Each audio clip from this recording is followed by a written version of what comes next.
Well, Francis, how are you? I'm doing fine. I'm here in Sun Valley and just kind of like isolating like I normally do year round. And, Yeah, and not much has changed for the artist, at least as far no, as daily lifestyle goes, it I seems know, like. I know. I talk to a lot of different artists, and we're all mostly everybody says the same thing. So I Yeah. go, well, what's really changed? Yeah, yeah. So you're in your studio now. Are you able to show us a little bit, or you kind of got a No, stationary? I'm not in my studio. I'm Oh, in you're a room. I'm actually in a room above the garage that you kind of use to store some things and exercise and other things. gotcha. Yeah, I couldn't. My studio is such a well. I've got a. This is sort of an introduction to not only the way my palette looks, but I'll just hold this up to the camera. But it's also, if you think in terms of the way my studio, which is a pretty large studio, looks also. But here it is. This is this is it. Oh my Yeah, gosh. that's see that this is actually a thin palette. Uh, but I just it's one I'm taking. color on top of another, and That's like a sculpture. yeah, and they actually get really heavy too. And this is a small one. Um, and the only reason I'm actually showing this is when I talk about some of the paintings and or anything in terms of the way I approach my painting. That's it. That palette it's kind of an unorthodox way to approach painting. It's not, a lot of painters are very like controlled, formalized in terms of how they set up their palette and how they arrange things in the studio. Mine is just it's all over the place, and so I try to control things in the painting. that's where I hopefully get some kind of control. Yeah. And now, is that a work in progress behind you, or is that? It is. Yeah, Yeah. this one is one that I'm going to be sending to Meyer hopefully next week. Oh, great. And Well, that sneak one peek. is, and this is another one. These are ones that I started a little bit late and didn't get finished, but this is another Oh, okay. one that's You just and keep building up the paint to get yeah, that texture, because it and you can looks like see. you Some still of have layers. the paint's pretty thick on the mission or the church building. Mm-hmm. Pretty thin still, and not really realized on the figures yet. Mm-hmm. And you can see, I'm actually painting on a piece of quarter inch plywood, Okay. which is really solid. Actually, wood is very, if for people who care about it, wood is very archival. It's sturdy, and it doesn't. If you treat it right, it in terms of grounding, some kind of acrylic ground or some kind of paint ground before you start painting on it, it really lasts forever. Yeah. And Now, are most of your paintings on canvas, or do you paint on no, wood a lot? almost all of them are on wood. In fact, I think Oh. there's only one maybe in this show that's a little landscape that is on like canvas or linen. Yeah. Now, does painting on wood make your paints just like a little bit sharper? It seems like it wouldn't be as porous as like a canvas. I don't know. No, not necessarily, because I gesso the surface. Oh, So okay. Yeah. I've got one more here. I can hold up and you can see it maybe a little bit clearer. Oh, neat. So this area it barely has a wash on it, right? Right. So this area it's pretty thin, and even though there's an area or a coating of gesso, it's still the wood is absorbent. So that's what I like actually. That Yeah. it kind of soaks in a little bit, and then it starts building the paint up. So it gives me a not a smooth texture, but it gives me a texture that I create. Mm-hmm. So I create the brush work, I create the brush strokes. When I paint on canvas, I'm always fighting the canvas texture. Yeah. You can use the canvas texture also to your advantage, but it's always a texture that is like, well, I have to somehow incorporate that texture into my painting or overcome it. And if I'm hiding all the canvas texture, why use it in the first place? That's the way I look at it. So but I like sometimes I do this in the galleries, and it doesn't, right? It doesn't, it's really sturdy. Super You need a name tag that says artist before. Yeah, that's the thing. But that's so anyway, those paintings and some others, that some more smaller ones. I always think big when I'm doing a show, and I try to do as many paintings as possible. But some go smoother than others. Some go really quickly. Some take a lot longer than you think they should. And so it's hard to time. Yeah. So how many pieces do you have in the current show here at Meyer that we're looking at? Well, I think there's, at least in the catalog, if you look at the catalog, there's 21. Okay. 21 new pieces. I think maybe some of them have gone out already, but I think it's 21 new ones, and then some other pieces that the gallery has had. And most of them are your Southwest style, right? So you want to tell us a little bit about, you've already kind of showed us your paint, but what kind of sets you apart that we always talk about as kind of your very expressionist style of painting, the quality of the paint and the texture, your palette. So can you just talk to us a little bit about this body of work? They're kind of scanning the gallery now. And yeah, sure. I mean, so if you go back to the way I think about painting, and I can't talk about that too much without talking just briefly about, I had a long career as an illustrator. And so as an illustrator, I did all kinds of technique. I mean, you're talking oil, you're talking acrylic, watercolor, colored pencil. I mean, just across the board, everything. And painted just about every subject matter that you can think of. And in a lot of different styles. And so when I started painting for galleries and for shows, I just wanted this feeling of something that was away from or apart from, well, here is a photograph and I'm rendering the photograph, or I'm being controlled by the piece of reference, and so that got me into this world of like you can put all kinds of terms on it, or all kinds of titles on it, like expressionism or impressionism, fauvism. I mean, modernism. I mean, there's a whole combination of things that are mixed in there, but my main goal always is to do something that that can't be done with a photograph.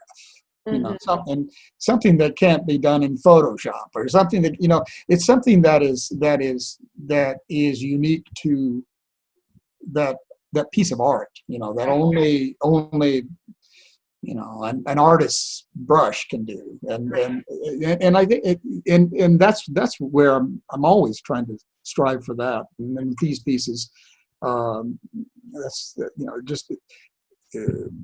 The idea of being inventive with some color, as opposed to copying color, and that doesn't mean I don't. I mean, in other words, if I see something that is, say, a bluish shadow, I will look at the shadow and I'll go, well, I see some blue in there, or I see some green in there, and what I do then. And you could, as we're panning up closer on say a painting, what I do is I accentuate that. Right. And if you look around, you can see all kinds of, even a white wall behind you or a white wall behind me has color in it, and so you could have like 10 different variations of white in painting. but you can just push that color, and it all depends I on. love that piece that they're showing right now. Just, is that the Color Grove that I've? Yeah, then Yeah. that one is, and that really has to do with what I'm talking about a lot, Mhm. because that piece is uh, it's they're aspen Really trees, style. but they're and aspen trees, you don't see them really turn red, or that orange color, but I wanted a different feeling to this painting. I'm always trying to get something that intrigues people too, that they can feel like, whoa, this is a not really fantasy particularly, but an idea, almost a little bit more of a dream Mhm. idea, just Yeah, yeah. something that you wouldn't necessarily walk out into the forest and see these trees, Right.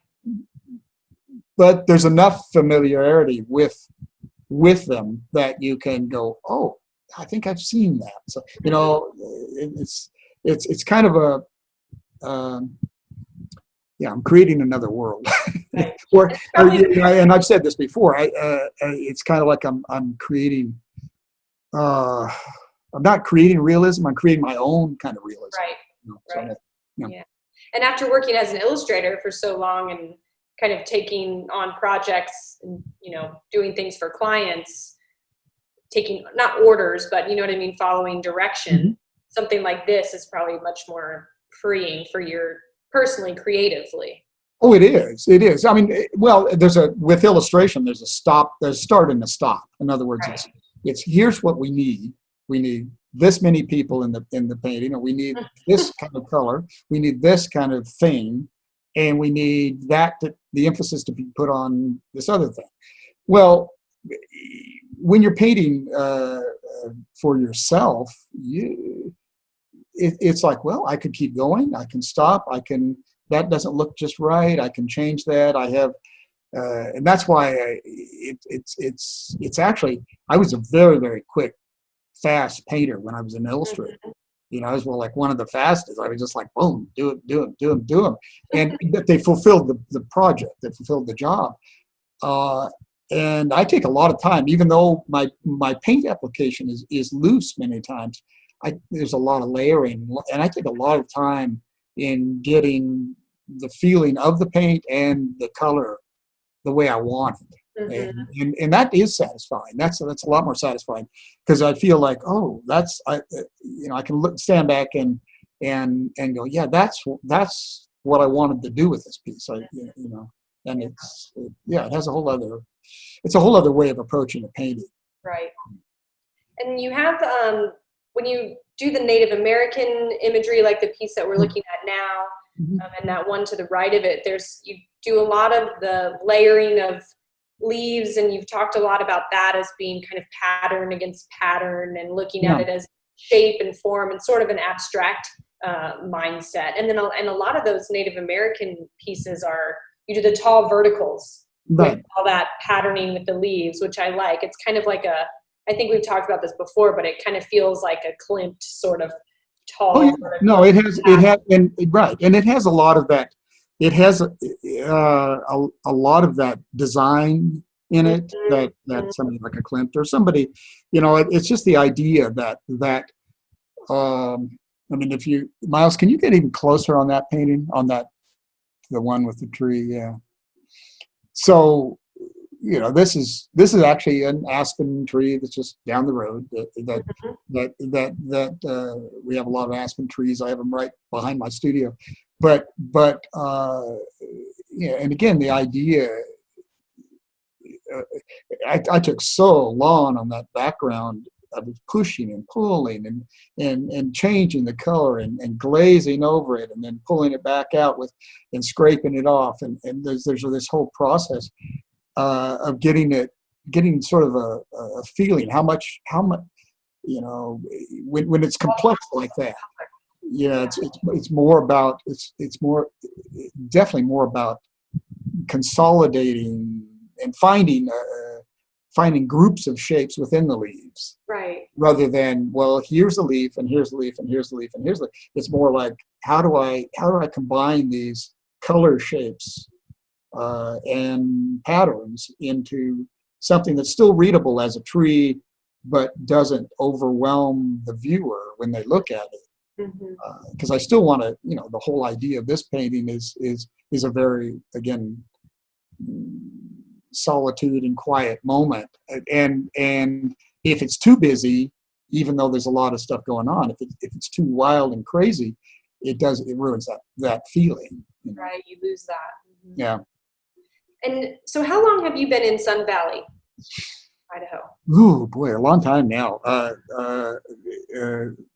Since the early 90s. So probably and 25 you kind years. of started on the Southwest subject matter when you moved there. It was a little bit more stronger inspiration for you. I mean, going from an illustrator where you were just across the board with subject matter, and now as a painter, you're doing a lot of the Southwest style.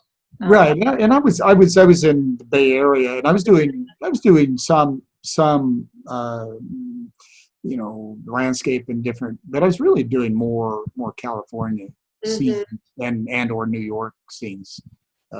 But definitely, even though Idaho is certainly not the Southwest, it's the Northwest, but it has very much the same kind of vegetation and light, amazingly close actually to the Southwest in terms of its very clear blue, high altitude sky and aspen trees and willows, and we're close to a river. So a lot of when I do snow scenes or river scenes, those are kind of out past the backyard here. Oh, yeah. And there are a few urban pieces in this show as well. So that's kind of a style that you've worked in for a long time, but is shown a little bit at Meyer Gallery, but not quite as much. Yeah, and then I'm working on another one, and I've got some others going at different times, but it's there's a connection to the Southwest work, not in terms of subject, but there is a connection. The way I paint is exactly the same. I mean, I do nothing different. I don't use a different palette. I use the same approach, and it's all because it's I mean, we've talked about this a little bit before. It's the idea of design and shape, balance in a painting. Does it feel a certain way? I look at things just in that way. So it doesn't, at a certain point in a painting, it can be a Native American imagery, it can be a cowboy, it can be a tree, or it can be a building, or it can be an ice cream cone, whatever it is. Whatever it is I'm painting, or just pure abstract, I'm just looking at it the same way. Is it art? Is a good color relationship? Is there harmony? Does it feel right? And when I say something like "does it feel right," that's a really kind of nebulous kind of thing. Well, what does that mean? Well, I don't know. It's one of those things. It's kind of like that mystery thing. When do you know when the painting's finished? And that's the weirdest thing. I can be painting a painting like this group of buildings in New York, and I can just go paint, color change, and then all of a sudden I go, okay, that's it. And it's, I don't know. I have no idea why it feels finished. It's not because I've rendered everything, or it's not because I've got paint on everything. It just when there's something that seems to click across the surface of the painting. Yeah. And I know in the urban scenes you had kind of talked before, they kind of lend themselves with just the angular shapes and lines to a little bit looser of a style too. It can be, I mean, that one looks maybe towards the bottom of the piece, it's a little bit looser and more abstract. But Yeah. those lean a little bit more towards abstraction sometimes than the Southwest pieces. It just It, depends. it can just because you're working basically with a lot of rectangles, you're really working with flat surfaces for the most part. Um, the sides and the but you can certainly get more detail if you want to. I mean, a piece like this is more about the light and shadow play that's happening, depending on what the building or what the scene is. Right. You can certainly get, but it does lend itself toward probably that kind of sense of abstract shapes more. Yeah. So tell us about the fully abstract pieces. They're a little bit to the right here. Is this the first time you've had full abstract paintings at Meyer, or have you shown some? Yeah, yeah. This is. I mean, I've done some over the years, Right. and I really like doing them because I don't know how to describe it again. It's one of those things, where the first time I did an abstract painting. Well, I mean, I did some abstract what were called abstract paintings for illustration, because somebody would say, well, oh wait, you're an oil painter, we want to use this abstract, want to use just color fields for to sell this newfangled thing called a computer or whatever, right? And that kind of, I mean, there were jobs like that, but those were very, again, calculated. We need these colors in it and all that.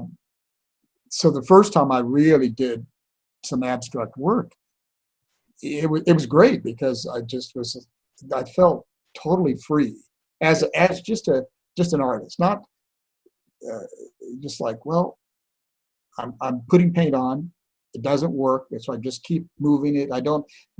Again, you don't know when you're done, especially with an abstract, you don't know when you're done until it just feels right. But I do all kinds of things. I pour things on top of it. I leave it outside in the rain. I throw jars of turpentine at it and let it drip. I mean, it really is. It's kind of like it's totally liberating. It's great. Now, that doesn't mean you just kind of go, okay, I'm going to make a mess. Like, I mean, my palette or something, because some people have looked at the palette and go, well, that's a paint. No, it isn't. No, that's a palette with just a bunch of paint squirted out, and it kind of looks cool, but it's not a painting. Right. And so with the abstract paintings, it's really about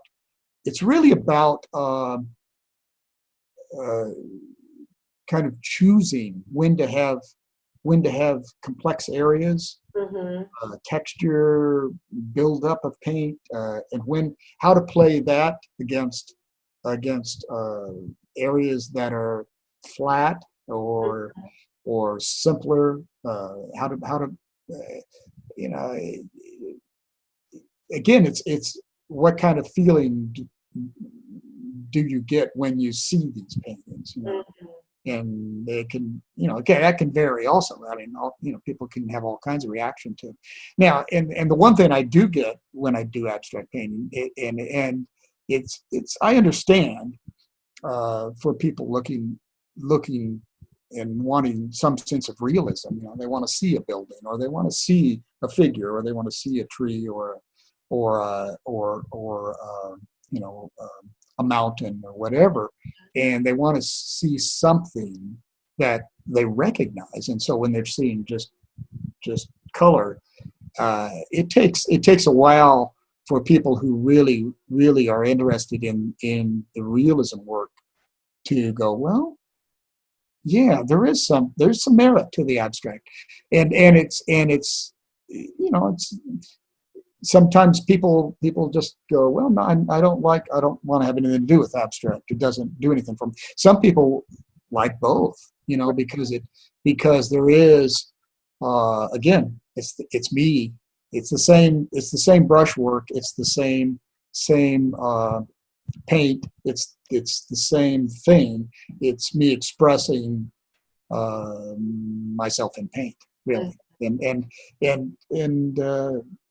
you know, I don't have with the abstract work. I don't have a lot of. I'm not trying to say something, you know, and you know, and some people are, right. They've got a message or something, which is all well and good. I don't have that. I'd say again, I'm trying to do the same thing with the abstracts that I'm doing with the other works of art that I create, and that's really for somebody to get some sort of feeling from it, and that can be a feeling of calmness many times, or a feeling of excitement, maybe because there's some kind of vibration that's set up between shapes and color. Many times it's a nostalgic kind of thing going on, and with the abstract work, it's a lot of times oh, I love that combination of colors. You know, it's the same idea why people you know buy certain clothing, or they like certain combinations of things in their life in terms of shapes and colors. It's the same. Right. It's the same thing. It's more of a visceral kind of response. It is. It really is. Yeah, and that's really what I'm going for. So I don't have. I'm not trying to Make a statement. Yeah. It's almost like with those little abstract pieces, because they're a little bit smaller too, it's almost like you're looking at one of your, you know, the trees, like that aspen tree or something, under a magnifying glass. It's just kind of illuminates all of your process of the shapes and the, you know, it's really close up at a bigger piece. You're right. I mean, if you have a high res of any of those paintings, you can do that, and you just blow it up, and you go, oh, that's it. I mean, I don't do that particularly, but I have seen it that way, and I go, oh, that's interesting. You know, now if I tried to copy that and make it into an abstract, it wouldn't work. Yeah. You know, but it does get your mind working in terms of how to simplify. Yeah. Well, is there anything else about this show or this body of work that you wanted to mention or bring up? Any specific pieces that you wanted to maybe talk about or highlight before we close off? No, not particularly. You know, you know, we've got larger works and some, you know, all the way down to the 12 by 12s, and it to me, I work in terms of size, in terms of sizes of paintings. I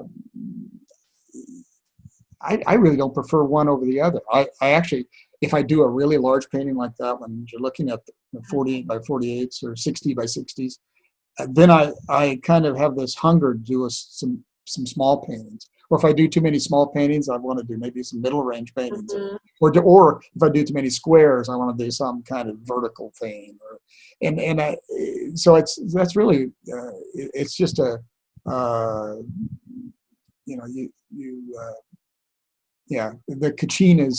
the Kachinas are always a fun thing that I just really like to throw in there, always, because they're kind of relaxing to do, because and I'll be the first to admit this, they already are pieces of artwork, right? The Kachinas are just beautiful to me. They're just beautiful sculptures, even though they're dolls, but they're symbolic for a lot of things to the Native American culture. But the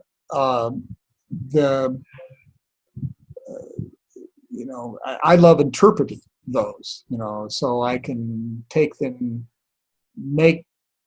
almost make my own Kachinas many times, in terms of color, and you know, even though I'm sticking and staying true mostly to the shapes that they are, and so those are kind of a relaxing thing. Yeah. But overall, it's just there's so many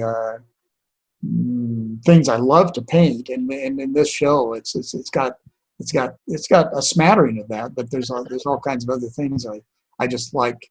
I'm just interested in a lot of different things, but I feel like I've just sort of tapped that especially in the Southwest work. I've just kind of starting to really get a feeling for how I I make that kind of work my own. Mhm. And part of it is the paint and color application, but that's a big part of it. Mhm. So, Yeah, I love those large ones. There's so much color and shape going on in those large pieces, the 48 by 48. So yeah, that portrait of the Native American women there, and all mm.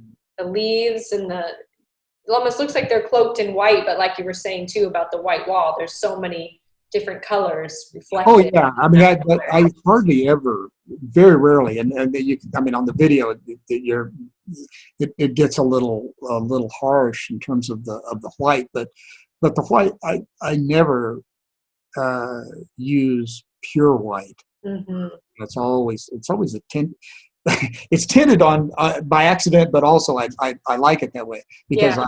again, with the way I paint, I never clean my brushes, so I've got all my brushes are dirty, always they're dirty, and so it's whenever I try for a really pure color, it's always muted by the dirty brush.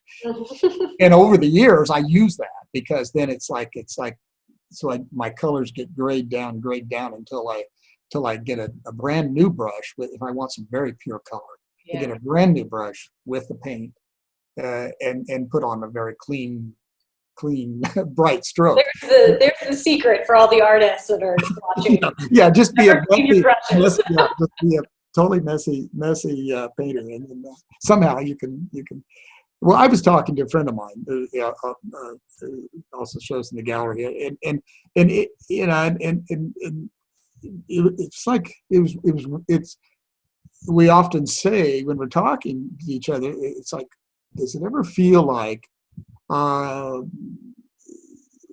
you have to relearn how to paint every time you? And he goes, yeah. And it's like, every time you start another painting, it feels like, do I remember how to do this? And at first, when I felt that, I thought, well, that's kind of that's too bad. I wish I knew exactly what I was going to do here. And then over the years, I'm glad I don't. Because it even if I'm repeating a certain subject matter or a very familiar scene, uh, it's like I started from the very beginning. And for me, that gives an interest and a freshness to it because I don't know whether I'm going to accomplish it every time. I don't know because you always get that kind of like, well, a little bit of butterflies, a little bit of, and I think it keeps it fresh and it keeps me on the edge a little bit when I'm Hmm. creating the work. Again, helpful for me, not for everybody, that's for sure. Yeah, yeah. Keeps it exciting and challenging Yeah, too. yeah, it keeps the interest level up. Hmm. Yeah. Well, it looks like you've got a few red dots in there already, so I hope you continue to have a successful show here. There's one. Yeah, yeah. The red dots are always good. Yeah. Yeah. Well, I guess Meyer's about to get ready to start your reception there. So Yeah. thanks for talking with us, though, and telling us about the show. And Yeah. hopefully you'll see you in Santa Fe sometime soon. Yeah. Or Sun Valley. You never know. Yeah, or something. Yeah, that's right. Well, thanks, Francis, and Yeah. have a great weekend, and we'll talk to you again soon. Okay. Thank you, Kelly. Okay, bye.